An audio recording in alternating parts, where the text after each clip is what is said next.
Plato lived over 2,000 years ago, but if he opened a newspaper today, he wouldn't be surprised.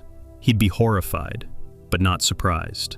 Because what he feared most is exactly what we're living through. Plato believed in wisdom, in reason, virtue, and thoughtful leadership. But he also feared what happens when those things disappear, when society starts rewarding performance over principle, when loud voices drown out wise ones, when citizens, tired of complexity, choose leaders who entertain instead of lead. This wasn't just a political theory to him, it was a warning that democracies without guidance would destroy themselves from within, not through war, but through the slow erosion of thought. And when that erosion takes hold, the door doesn't open to the wisest among us. It opens to the most shameless, the boldest, the ones who speak simply, promise quickly, and rise easily, not because they're right, but because they look like leaders. That's the tragedy Plato saw coming, and we need to understand something before we move forward. This isn't about calling people fools in some smug or superior way. It's about how even intelligent societies become vulnerable when they stop valuing wisdom. Because when wisdom leaves the center of power, it doesn't just leave a vacuum, it invites chaos in. And Plato, watching his own democracy fall apart, wasn't just asking who we choose. He was asking what happens next when wisdom fades and performance takes its place. To him, it wasn't just a fear, it was a pattern, a slow unraveling he mapped in the Republic, with 5 stages, from wisdom to tyranny. It all begins with what he called aristocracy, not rule by the wealthy, but by the wise, people who are trained in philosophy, who live simply, who care more about justice than power. To Plato, this was the best kind of government, but it never lasts forever, because their children grow up in comfort, without the same discipline. They care more about honor and being admired, and slowly, the system shifts. Now comes teamocracy, a government run by warriors. Here, people value strength, pride, and military power. It's not the worst system, but it puts emotion ahead of wisdom. Then money takes over, and the system slides into oligarchy, rule by the rich. Now, power goes to whoever owns the most. The gap between rich and poor grows, and people start to feel the system is rigged. Eventually, the pressure explodes, and democracy is born. At first, it feels like freedom. Everyone gets a voice. People celebrate their rights. But the guiding hand of wisdom is no longer steering the system. And Plato saw democracy as fragile, not an endpoint, but the start of something dangerous. Because without wisdom at the center, even freedom can be corrupted. That's how tyranny takes shape. When things get chaotic, people want order, and they'll give up their freedom to get it. A smooth talking leader shows up, someone who promises to fix everything, to silence the bad guys, to bring back the good old days. But that leader doesn't bring peace. He brings fear, because when emotion takes the wheel, truth gets lost. And in that confusion, the tyrant doesn't seize power, he's invited, not by force, but by saying exactly what people already want to hear. That's what frightened Plato most. Not the tyrant himself, but the kind of society that would cheer him on. To Plato, democracy looked free on the surface, but chaotic underneath. He saw it not as a celebration of liberty, but as a breeding ground for manipulation. Why? Because most people don't vote based on knowledge. They vote based on feelings. It's emotion that decides, and flattery that wins. And in a system where everyone has an equal say, regardless of education or virtue, the loudest voice often drowns out the wisest one. Plato warned that in such a society, people start to crave total freedom. No rules, no hierarchy, no restraint. But absolute freedom, he believed, doesn't lead to peace. It leads to disorder. And when disorder sets in, people panic. They don't want freedom anymore. They want control. They want someone to fix it. And that's how a tyrant rises. Not by overthrowing democracy, but by being chosen through it. As Plato put it, the price good men pay for indifference to public affairs is to be ruled by evil men. In a democracy obsessed with pleasure, image, and individualism, the wise don't stand a chance, because the crowd doesn't want wisdom. It wants entertainment. It wants someone who speaks their language, stirs their emotions, and promises simple solutions to complex problems. And so, the seeds of tyranny are planted, not in violence, but in applause. And Plato saw it happen in his own city. The democracy of Athens executed Socrates, not because he was wrong, but because he was inconvenient. That's the risk when feeling replaces thinking. Not only do the wise lose their voice, they're punished for using it. But what haunted Plato most wasn't just that democracy could go wrong, it's who it would choose when it did. Not the wise, not the just, but the one who could perform, the one who could turn politics into theater. In his eyes, it was never just about power, it was about attention.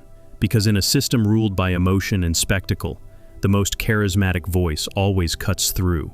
And that voice doesn't need to be wise, it just needs to be loud. In the end, performance beats principle, and we've seen this play out in our own time.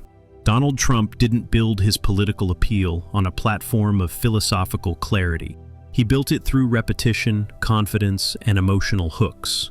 Make America Great Again wasn't a policy, it was a feeling. Boris Johnson leaned into his eccentric charm, using humor and relatability to distract from contradictions. To many, he seemed approachable, not because he was deeply informed, but because he didn't sound like a politician. Jair Bolsonaro presented himself as a no-nonsense strongman. His message? Simple. His tone? Aggressive. And in moments of national uncertainty, that felt like strength. Plato would have seen all of them not as anomalies, but as products of a system that rewards charisma over competence. And once these figures gain power, it's rarely because they deceive the people, but because they mirror them. They speak to their anger, validate their fears, and offer a version of truth that's more comforting than it is real. That's what makes them so dangerous. They don't need to silence the wise, they just need to drown them out. Because when applause becomes the standard of leadership, the fool doesn't sneak into power. He walks right in, to a standing ovation. But Plato knew the real danger wasn't just the leader who performs. It was the audience that rewards the performance. Plato didn't just mistrust leaders who sought applause. He mistrusted the crowd that gave it. Because to him, the masses weren't naturally drawn to wisdom. They were drawn to flattery, to those who told them what they wanted to hear, to those who made them feel good, even if it meant hiding the truth. He saw this not as a flaw in individuals, but as a feature of mass psychology. When people gather in large groups, something shifts. Critical thinking fades. Responsibility dissolves, and the need for approval rises. Leaders, seeing this, adapt. They stop trying to educate. They start trying to entertain. They turn politics into performance. And in our era, that performance is amplified like never before. Today's leaders aren't just politicians. They're influencers. They brand themselves like products. They chase virality. They speak in sound bites, not sentences. It's no longer about what's real. It's about what plays well on a screen. Edward Bernays, the father of modern propaganda, warned that public opinion is not formed by truth, but by carefully crafted perception. Noam Chomsky echoed this decades later. The media doesn't tell people what to think. It tells them what to think about. And when that spotlight is controlled by algorithms and headlines, the most qualified voices don't always rise. The most visible ones do. That's the problem with popularity. It rewards spectacle over substance. It makes image more important than integrity. And in that race for attention, the loudest message wins, even if it's hollow. Plato saw this coming. He understood that once leadership becomes a popularity contest, we don't get the leaders we need. We get the ones we deserve. But if popularity crowns the loudest voice, it's no surprise the quietest mind gets ignored. In Plato's ideal world, the best rulers weren't warriors, merchants, or celebrities. They were philosophers, not because they were the smartest, but because they were the most committed to truth, the least tempted by power, the hardest to corrupt. He called them philosopher kings, individuals trained from childhood to question themselves, to resist desire, and to rule only out of responsibility, not ambition. To Plato, the philosopher was the one person who could see through illusion. While others chased shadows, he searched for light. While others played to the crowd, he wrestled with uncomfortable truths. But here's the tragedy. The people Plato thought most fit to lead we're often the ones least wanted by the crowd. Because philosophers don't flatter, they don't simplify, they don't give you what you want to hear, they ask you to grow. And in a world that rewards confidence over depth, those voices are drowned out. Even today we see this pattern. Public intellectuals, scientists, historians, ethicists are often mocked or ignored in political arenas, not because they lack insight, but because they don't speak in slogans. They don't sell certainty. They speak in nuance, and nuance rarely wins elections. Many of them are pushed to the sidelines, or worse, discredited as elites, out of touch, or boring. But Plato warned, when you silence the thinkers, you empower the manipulators. And when the crowd chooses charisma over contemplation, society doesn't just lose knowledge, it loses direction. So the question is no longer, where are the wise? It's, why do we keep ignoring them? And when the wise are ignored, the cost isn't just philosophical, it's devastatingly real. History doesn't just record the rise of foolish leaders, it bears the scars of their decisions.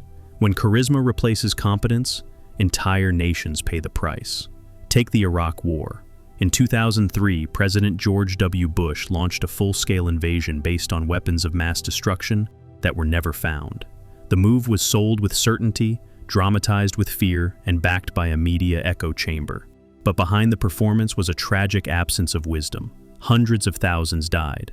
The region was destabilized. And years later, the truth still hasn't fully repaired the damage. Then came COVID-19. In Brazil, Jair Bolsonaro dismissed it as a little flu. He mocked masks, downplayed deaths, and ignored science, all while cases exploded and hospitals collapsed. In the US, Donald Trump downplayed the virus early on, pushed false cures, and politicized public health. Both men leaned into emotion, not evidence, and their countries became some of the hardest hit. And in the UK, Brexit wasn't driven by careful analysis. It was driven by populism. Boris Johnson's campaign used slogans, sentiment, and selective truths to stir national pride and fear of outsiders. Take back control wasn't a policy, it was a performance. And now, years later, the economic and political consequences are still unfolding. Each of these moments followed a familiar script. The crowd rewarded the loudest voice and dismissed the quiet wisdom of those urging caution. And as Plato warned, when the philosopher is mocked and the showman is crowned, reason leaves the room. So what happens when the spotlight becomes more powerful than the truth? We stop listening altogether, not because we can't hear, but because we're not trained to understand. Plato didn't just warn about bad leaders.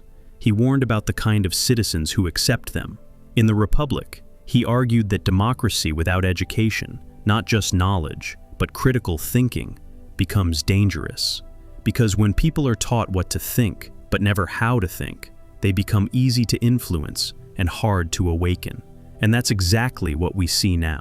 Modern education, in many places, trains for productivity, not philosophy, for test scores, not introspection. We memorize facts, but rarely question frameworks. We debate policies, but not principles. And when that happens, the population becomes vulnerable to anyone who speaks with confidence, regardless of whether they speak with wisdom. But the problem goes deeper. Politics is turned into performance. We don't tune in to learn. We tune in to feel, to be entertained. Outrage has become a product. Debates are staged like reality shows. Algorithms reward heat over light, the viral moment over the thoughtful one. And so, the loudest, boldest, and most dramatic personalities rise, not because they're right, but because they're watched. This is what Plato feared most, not just the rise of foolish leaders, but the creation of a foolish audience, a society that values emotional impact more than reflective thought, a culture that scrolls instead of studies, that reacts instead of reflects, that follows, not because something makes sense, but because it feels good to follow. And in that world, the wise voice isn't just ignored, it's buried. So if we want to break this cycle, it's not just about changing leaders, it's about changing what we listen to and why we listen at all. But if we stop here, just blaming leaders or voters, we miss the deeper truth. Because Plato wasn't only pointing at the symptom, he was warning us about the system. We scroll, we react, we follow. And in doing so, we become exactly the audience Plato feared. To many, his warning sounded dramatic, even paranoid. But it wasn't a rant against democracy.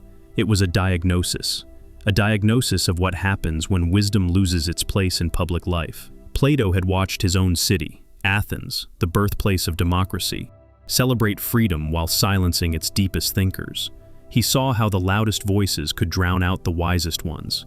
And he knew that once emotion replaces reason, once charisma replaces character, a society becomes easy to fool, and even easier to ruin. To Plato, this wasn't just about bad leaders.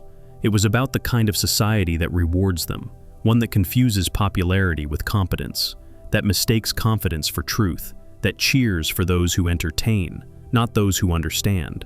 That's why his warning still hits so hard today. Not because it was gloomy, but because it was honest. Because when we scroll past nuance, dismiss complexity, and glorify performance, we create the perfect storm for fools to rise. But here's the thing, Plato didn't believe collapse was inevitable. He believed it was a choice, and that if we could recognize the pattern, we might just have the power to break it. Because beneath all his critique, there was still a quiet hope that we could learn to do better. It's easy to see Plato as purely pessimistic, as someone who saw democracy as doomed and humanity as too easily fooled. But that's not the full story. Plato didn't just want philosopher kings because they were smart. He believed they had something deeper, a disciplined soul shaped by truth, not ego. And while he thought most people weren't ready for that kind of leadership, he also believed that education, real education, could change that. Not just schooling, not just facts, but the development of character, the cultivation of wisdom. He called it the education of the soul, learning to question, to reflect, to seek justice over popularity, and truth over comfort. And that's where we still have a chance. Because today, the tools for reflection are more available than ever. We don't live in Plato's time. We don't need to wait for perfect rulers to appear. We can create a culture that values critical thinking, that rewards depth over noise, that teaches people how to choose, not just what to choose. We've seen the damage caused when performance replaces principle, but we've also seen what happens when people finally pay attention. Movements built on clarity, not chaos. Voices rising that don't flatter but challenge. And citizens, not just voters, who care more about substance than spectacle. Plato warned us, but he also left a path forward. It starts not with the next election, but with the next conversation, the next book, the next moment you choose reflection over reaction. We don't have to be the crowd that applauds the tyrant. We can be the ones who spot him before he takes the stage. So now I want to hear from you. Which modern leader do you think rose through popularity, not wisdom? And who, in your eyes, proves the crowd can still choose wisely? Drop your thoughts in the comments. And if this video made you think, make sure to subscribe and turn on notifications so you don't miss what's coming next.